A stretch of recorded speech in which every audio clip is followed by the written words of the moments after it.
Welcome back to the Tuesday weekend. We are talking about breakfast this week, and I want to spend a little time talking about small town breakfast joints, the Aunt Judy's cafes of the world.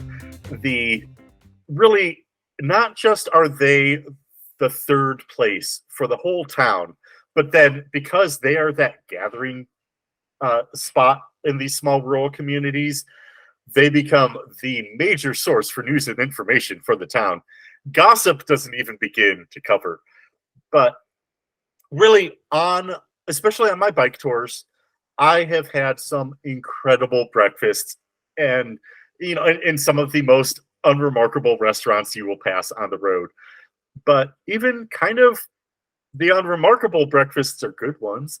But I do remember, in particular, I want to shout out, I wish I knew the name of it, but there's a truck stop in Green River, Wyoming that had a grilled trout and hash browns on the menu. And it's like, who has trout on their breakfast menu? And I had it, and it was spectacular.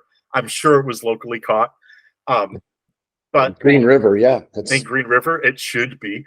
But also, often when I go to these places, I see the gaggles of, okay, generally it's older men, but you see kind of the people in the town there. That's where they show up. That's where they get together to talk. That's where community happens. But I also have a story. I really, even when I started thinking about stories of breakfast that I've had in restaurants, this was one of the first that came to mind. And it was, again, actually on that bike tour I had mentioned, going from North Carolina up to Grandma's house in Wisconsin. I had stopped for breakfast in Barberville, Kentucky, just north of the Cumberland Gap. I had spent the night before in the tent, and it was really chilly and damp, so I was kind of cold. I was hungry. And really, the first town I got to, I hit the first breakfast joint that I saw. And now, sure, my cycling kit is not the most modest piece of clothing, but it's made for my comfort, not yours. I parked the bike next to the big window next to the door and walk in. And there was this table with a couple of kids, 4 very large women, and 3 guys skinnier than me. The matron among them looks at me and says, like Daniel walking naked into the lion's den. Okay, lady, 2 things. First, how many parables of angels dressed as strangers do you need? And what am I right now but dressed as a stranger? Second, I read that book too. Just remind me, how did it turn out for the Lions? Okay, so that's less a story about breakfast than a story about the hospitality of small towns that have churches with the word truth in the name. Okay, and as I did everywhere on that bike tour, I tried the grits there. Every breakfast place I stopped in, North Carolina, Tennessee, and Kentucky. And you know what? Listen close, Southern cooks. I know it's not the way your pappy used to do it, but it is totally acceptable, even encouraged in some places, to flavor your grits. You just use water and salt is even optional? No. I like the way I make it better than yours. Yes, white boy from suburban Chicago makes better grits than you. Come prove it to me that you can beat me. But when I make it, there's usually, I mix water in half and half. There's butter, there's salt, there's generally roasted garlic, maybe even a couple crinks of black pepper. Often there's cheese involved, not always, but they're fantastic. Why would anyone want a bowl of unseasoned grits, which are just a blank canvas for your expression, when they can actually taste like something? At least start adding butter. And I do mean butter, not margarine, because yes, I would rather have plain than seasoned with margarine. Yes. Okay, I'll get off my soapbox here. Season your grits. Nick, any other breakfast stories you would like to tell? No, actually, I just don't do. I mean, most of my breakfast stories are at 3 a.m. Sure. I mean, that's when we go to Denny's after work or go to Waffle House after work, and Yeah. Aaron's like, oh, you eat breakfast in the morning? And I'm like, well, yeah, I eat breakfast and it is morning, even though I'm going to eat it before I go to bed. But yeah, and that's really most of the times when I've had those big breakfasts with the big groups around. Something to be said about the late night breakfast dive. Oh, absolutely. Absolutely. I mean, just when you talk about the small town with the gossip and stuff, you get the after bar crowds into a diner, into a Denny's, into a Waffle geez. House. There's fights going on. I mean, there's people who've smuggled in liquor. There's people arguing with the waitress, which is a horrible thing to do, especially in a Waffle House, because they're usually carrying. And This is how you do it. No, it's not. Like that bike tour, I flew into Raleigh, Durham, and my plane landed at something like 11:30 at night.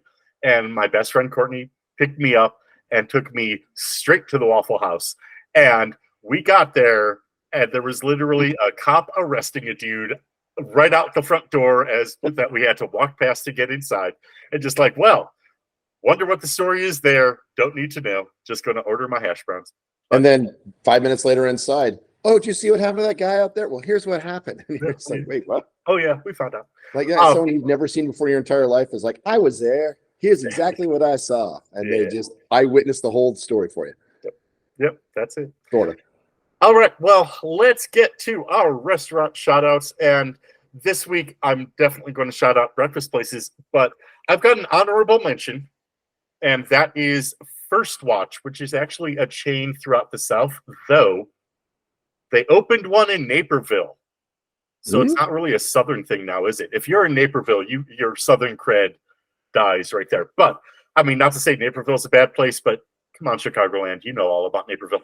Anyway, but First Watch, it's good food. One of the things I really like about it, at least pre-COVID, they had usually a big table with 10 stools at it. That was just all the ones and twos just kind of get shoved there. And it's great. It's the big communal table.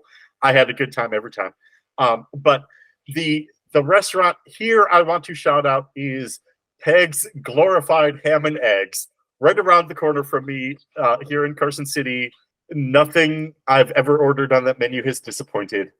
Everything from the chorizo and eggs. They have actually a Hawaiian breakfast that's spam and eggs, and yeah, of course.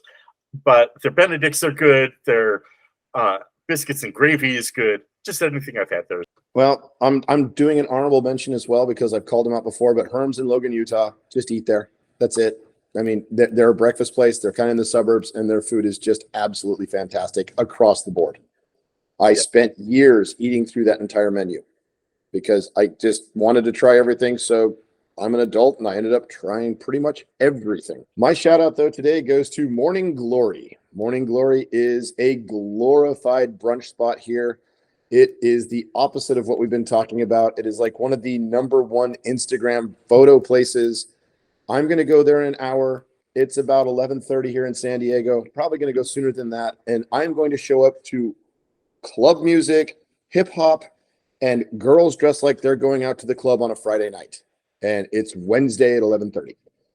The food, though, is fantastic. It's across the board, all different. They've got the regular stuff, the steak and eggs, the biscuits. They've got biscuits and gravy. They've got chicken and waffles. They've got Turkish eggs. They've got breakfast carbonara. I mean, they've got avocado toast, which is a thing out here. They do bumps of caviar for $15. You can get a lobster Benny.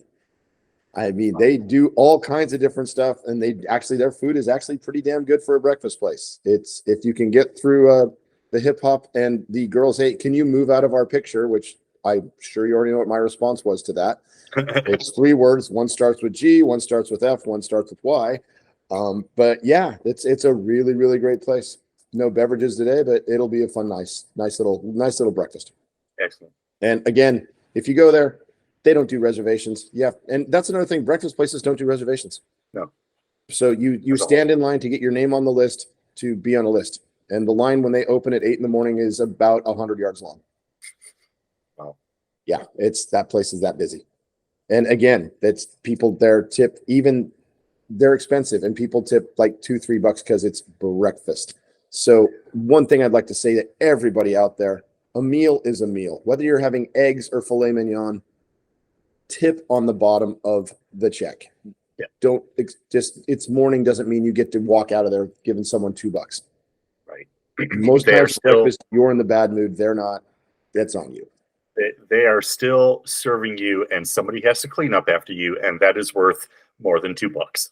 Yeah, and also people make a pretty big mess at breakfast comparatively. Oh, mercy. Yes, they can. They really do. It's kind of shocking. All right. Well, season your grits and tip your servers well. So with that, I am Josh Hobson. That is Nick Parkin over there.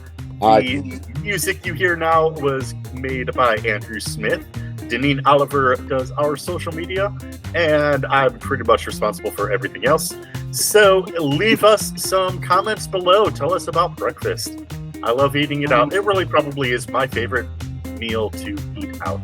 So leave us some comments and join us again next week.